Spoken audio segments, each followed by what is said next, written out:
It is time now to talk real estate, and Ozzie Jurock, our expert, joins us. Hello, Ozzie. Hi, Randy. First of all, let's talk about some anomalies in the market. For the first time in a long time, we're actually seeing some markets going down, and the most surprising one is Whistler. No question. In fact, volume is down in every major center in Canada, with the exception of Edmonton. Even in Calgary, we have fewer sales in August than we had last August. But we also see now some prices changing. Now, Whistler has really been in a very quiet market for the last 3 years. When our dollar went up some 20% and a lot of the market was the U.S. buyer, they just stopped coming. And then on top of it, we have a lot of the quarter share kind of sales environment there.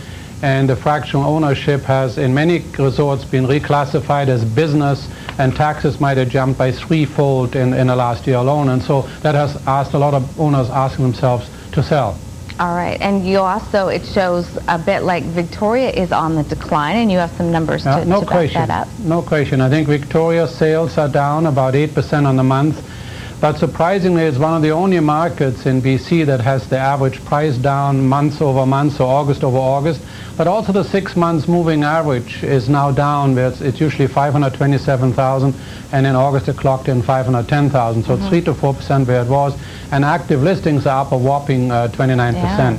Now, do you think that this is an indication of things to come, Ozzie, in the rest of the province? I think that it's not sustainable. You know, people are so used to see a 25% price increase every year and 20% volume increases. We can't. So we have maybe exhausted the buyer.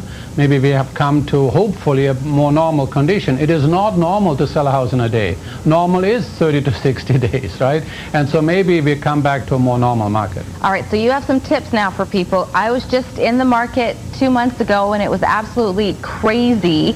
I did a lot of things that I never thought I would do. So you have some tips for people who are now looking to buy in this market, just to calm down a bit is the first one. I think absolutely calm down. I would not, under no circumstances, buy a house and when I haven't sold my own. You buy the house subject to sale of your own. You can, when markets turn, that's one of the biggest things. All of a sudden you're stuck with 2 house payments, and it can be very dangerous. So the first one is make sure that when you make an offer on a house, do it with subjects. Most people now are doing it without subjects. Realtors will tell you they won't accept it and all that, but I would put subject to sale on there. And I would also, the second tip would be a similar subject. When the home is older than 10 years, make it subject to a home inspection. I've seen so many times people have told me, just a week ago, somebody had bought a house on the east side without the home inspection. Now they find it has to be totally rewired.